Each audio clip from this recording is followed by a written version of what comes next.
Thank you, Bob. I really, really appreciate that. Thanks, Susan. Thank you, so many people that there's too many to thank. This event has taken a little bit of planning, a little bit of a sweat, and all of those kinds of things. I really, really appreciate all the work that's gone into this. So I'm going to hold a microphone and advance slides at the same time. I'm going to see how this works here. But so I wanted to talk tonight about the book that I wrote, The Agile Brands, and just give an overview of. It's obviously for sale in the back there as well. I have to plug my stuff, but a little bit. I won't go into too much detail about me, but I'm SVP Digital at Yes and. Yes, thank you. And I sit on a few boards. I'm on the AAF National Innovation Committee, really working to tie the advertising community and innovative technology companies. Do a little writing for Forbes and some other things. As Bob said, I don't sleep very much, but I'm cool with that. So, why write a book? And I think this place that we're in right here, put on by Arlington Public Library, and Rosalind Bid, this pop-up location, this is a really interesting space and a really interesting way to talk about, why write a book in an age of Twitter and blogging and all of these, real-time communications. And I believe that, that there are some things that you want to put in a more permanent form. And, these thoughts are very valuable to me. I spent a while researching them and looking forward to, kind of sharing them with the world. So why Agile? I think there's a lot of talk about this in the software community. Agile methodology has been around for years, but applying this to marketing and also applying it to branding, I think there are some interesting things to talk about. Technology has changed. It makes everything more immediate. Marketing itself has changed. The way that we have immediate access to data, as Bob was saying earlier, really has changed, and consumers have changed. Consumers want to be more part of the process than they ever were. They want to own more of the brand than they ever have. So, let's talk a little bit about brands. So, a lot of people think that, the brand is the brand guidelines or a brand is a logo, but, Jeff Bezos, who will hopefully be moving to Arlington soon, says it really well. Your brand isn't just a logo. It's not just what you say it is. It's what other people say about you when you're not there. And this is so important because a brand needs to be about something deeper than that superficial stuff. It needs to look great. It needs to reflect well on what you want to do, but it needs to connect with the consumers that you're targeting. More than that, a brand is a vocabulary. It's the way that people talk about you. It's not just the words they use, but it's the way that they talk. It's a relationship that you have with your customers. So, I'll get into that in a little bit more, but it's not a one-way communication anymore, and it's a continually evolving entity. From the time that a brand launches to decades into the future, it will evolve, it will change. Successful brands focus on the things that matter. So substance, focus, relevance. It's not everyone to everyone, or it's not everything to everyone. It's really this combination of these things that really center in on the consumer, on a single set of ideas. And how this came about is really there's been an evolution of the brand-consumer relationship. So Seth Godin, I'm sure you've probably heard of him. It's a shortcut. It's a shortcut for all the expectations I have for what you're doing, what you're about to do for me. So again, it's not visually what I see. It's what I feel when I interact with you. It's the memories that I have of my last interaction. All of those kinds of things. And brands over time have gone through this evolution from this idea of a brand as an object turning into a brand as an idea to an experience to a relationship. So we started out with brands as really an object. It was something to awareness of a product, awareness of a company was enough to sell. It was an age of mass media, mass communication. It was enough to reach someone because there were choices were less plentiful. And so, first trivia fact here, first logo ever designed, Stella Artois, 1366. That was enough for that. They didn't need a complex brand positioning statement. They didn't need a social media campaign. It was enough to be recognized. Hopefully the beer tasted good, but it was enough to be there. To be recognized and all of that. But as time goes on, when there are a million logos, it's not enough to just be recognized because you're recognizing a million things all over the place. So this idea of a brand owning an idea. So what is a concept that I want people to think about when they use my product? What is a verb that they want to use or a noun that they want to use? Is it a Kleenex or is it a tissue? Do I Google something? Do I search something? These brands have replaced ideas and verbs even and actions with their own brand names. Anya's, my niece is waving to me. My biggest fan. So then, again, as ideas grow and as everyone gets this idea to be brand as idea, all of a sudden we need more. We need engagement. It's not enough to own this mental space that people have. We need to engage them. We need to create that emotional contact and that emotional connection. So few brands do it as well as Disney, who created theme parks back in the 50s and who create online experiences. And whether you like it or not, they have built their brand around this idea that you can experience this huge interactive toy store, for lack of a better term, and really at every step. I mean, they do it so well that they teach others how to do it. But really, really getting inside what the consumer wants and owning that. But even that is a one-time experience often, and so we get into this idea of an ongoing relationship. So how do you turn one-off experiences into something more something deeper, something more engaging? You have this continual cycle of engagement.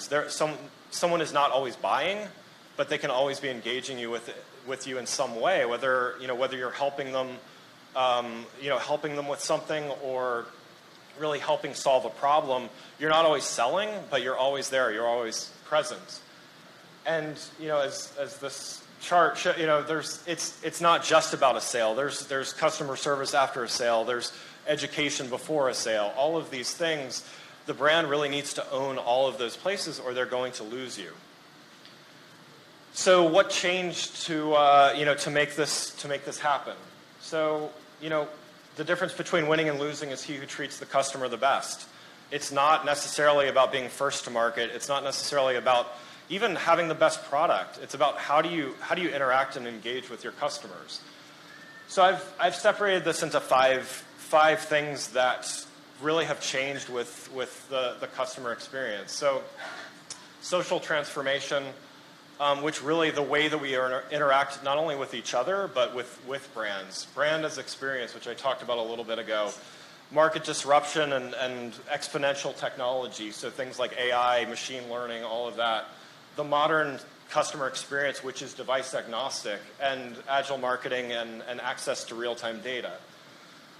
So for social transformation, how do you find out about new products and services? It used to be you would ask your neighbor. It was this word of mouth, either word of mouth or mass advertising.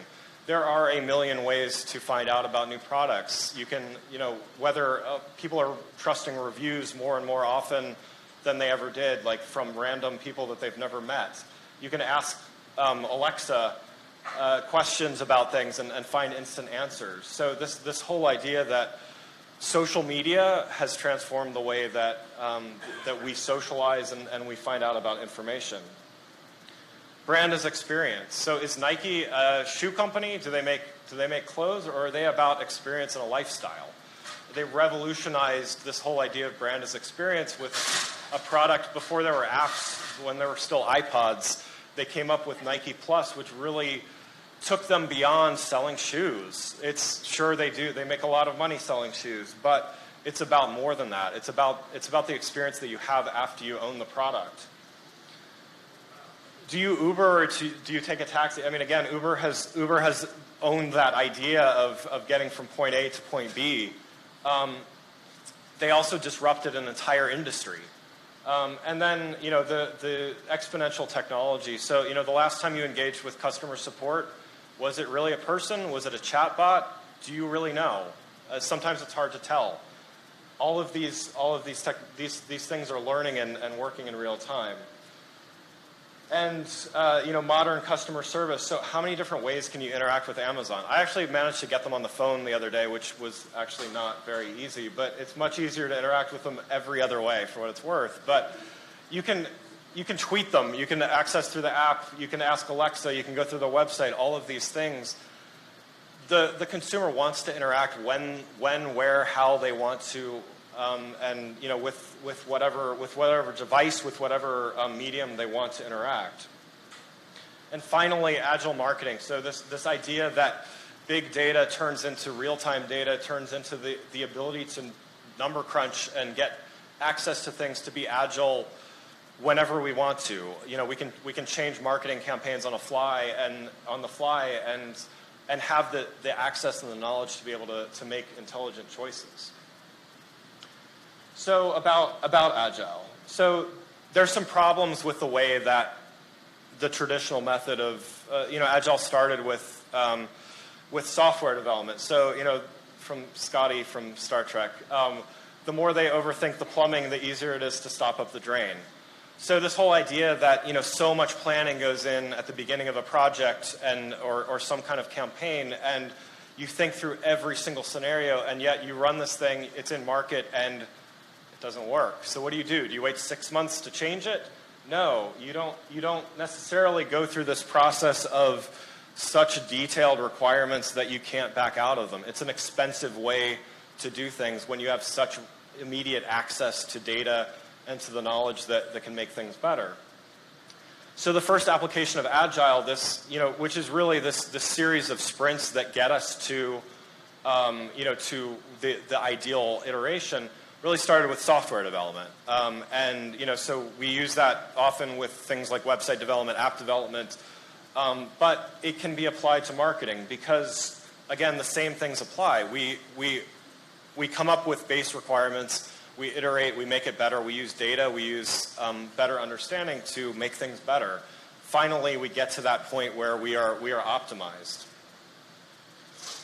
And I think, one other thing to touch on here, the idea within the Agile methodology is there are several different roles in the process. There are project managers called Scrum Masters. There are a lot of different roles in this process. The product owner is really the one that owns the product. As we'll see as I kind of talk through here, the product owner of a brand used to just be a brand manager or a CMO or someone on the, let's call it the client side. What's happening is consumers want some measure of control over their brands. They don't get all of the control over the brand, but they demand some of it. And I think this is an interesting dynamic to talk about.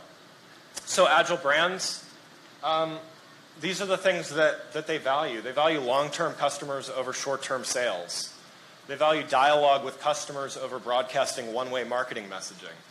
They value staying true to values over doing whatever can be done to generate profits. They value continual improvement over maintaining the status quo. And this sets them apart from the traditional brand. It means that there is that open dialogue with customers. There are genuine stories being told because they share the values of the people hearing them.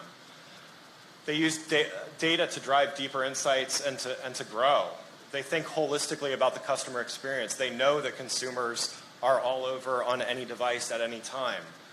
They stay nimble by always listening, and they adjust. And they let go of some things, as I was saying about the product owner. They let go of some things in order to get more and a deeper relationship from a consumer. So one example I go through in the book a little deeper, Netflix, I think, has done some interesting things over its lifespan. So started out with a very terrible logo, I will say. But back in the 90s, there was this thing called Blockbuster, and everyone would complain about late fees, and videos wouldn't be on the shelf, and all of that kind of stuff. So this guy thought, I can do better. I'm sick of paying $40 in late fees, and I think we can do better using a different model. Disrupted an entire industry by really just rethinking the delivery of videos to people. Eventually, embraced this idea of streaming video before it was really, really possible to do great streaming video. Embraced that. Almost introduced, I don't know if you're familiar with this, they almost introduced a brand called Quickster. They were splitting up their mail order business from their streaming business. A few weeks before launch, they ended up with a reversal of that because there was so much outrage over paying fees to two different companies. But what they did, they learned from their mistake. They listened to customers. They were agile. I mean, how terrible is it to be weeks from launch with a new brand and just shut everything down? But think about if new Coke would have done that, how many millions of dollars would have been saved. And then finally, they took risks. They invested and still invest billions of dollars in original programming when there was no proven model to do that. TV, normal network TV was still killing other, HBO, all of those more, quote unquote traditional channels were really still killing Netflix from an original content standpoint. So, agile brands are nimble to risk and quick to seize opportunity. They aren't afraid to let go of the consistency handcuffs or bend rules when necessary. It is this idea that we need to stay iterative. We need to think agile. But in addition to that, there are some things that we need to consider. We cannot be agile with our values. We cannot be agile with our core unique positioning. So I think the difference between an agile methodology with software perhaps and a brand is there are things that stay the same. There are things that should stay the same. There are reasons why consumers have a relationship, but there are a lot of things that don't have to. We don't have to be rigid. We need to listen. We need to adjust. And by doing this, it does mean we stand out. We stand out because people are able to connect with us. They're able to find something that means something to them. It may mean that we don't appeal to everyone, but if you try to appeal to everyone, you're not going to be successful. You're not going to appeal to anyone truly. I think, a quote from Steve Jobs. So, to me, marketing is about values. This is a very noisy world, and we're not going to get the chance to get people to remember much about us. So we have to be really clear what we want them to know. And that's so meaningful because there is so much noise. There are so many messages being told. There are so many brands that are positioning themselves as an object, as an idea, but they're not really breaking through the clutter. They're not really building that relationship. So with the idea that brands are becoming more complex, it means we need to evolve. We need to evolve our communication. We need to evolve the way that we interact with consumers, and again, what we might give up in order to have a greater relationship. We give up a little control, but we gain a relationship with our consumers, and we can truly focus on those things that matter, continually optimizing along the way. So thank you so much. Yeah.